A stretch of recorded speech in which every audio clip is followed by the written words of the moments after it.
إنك أنت العليم الحكيم اللهم صل على سيدنا ومولانا محمد وعلى آل سيدنا ومولانا محمد وبارك وسلم وصل علیہ۔ دوستو بزرگوں، یہ جمعہ کا مختصر سا وقت ہے اور مولانا نے یہ فرمایا ہے کہ نماز کے مسائل کے بارے میں کچھ باتیں عرض کرنی ہیں۔ ابو داؤد شریف میں نبی اقدس صلی اللہ علیہ وسلم کا ارشاد حدیث پاک موجود ہے کہ نماز میں 3 دفعہ تبدیلی ہوئی ہے۔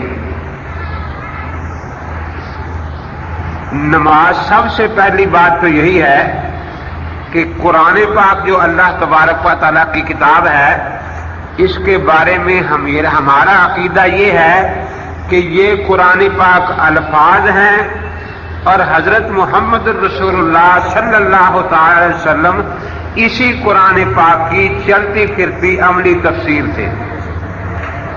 ہم نے اقیم الصلاۃ کا لفظ قرآن سے پڑھنا ہے کہ نماز قائم کرو، لیکن دیکھنا یہ ہے کہ حضرت پاک صلی اللہ علیہ وسلم کون سی نماز پڑھ رہے ہیں۔ آپ کی نماز اسی آیت کی تفسیر ہے۔ ہم نے حج کا حکم قرآن پاک میں پڑھنا ہے، لیکن آپ نے حج کس طرح فرمایا یہ اسی آیت کی تفسیر ہے۔ آپ کا جہاد، آپ کی سلو، آپ کی عادت، آپ کی عبادت اسی قرآن پاک کی تفسیر تھی، اس لیے یہ لفظوں میں قرآن پاک ہے اور آپ چلتے پھرتے قرآن پاک تھے۔ تو یہ سب مسلمان جانتے ہیں کہ قرآن پاک آہستہ آہستہ 23 سالوں میں نازل ہوا۔ اس طرح نماز کی تکمیل بھی آہستہ آہستہ ہوئی۔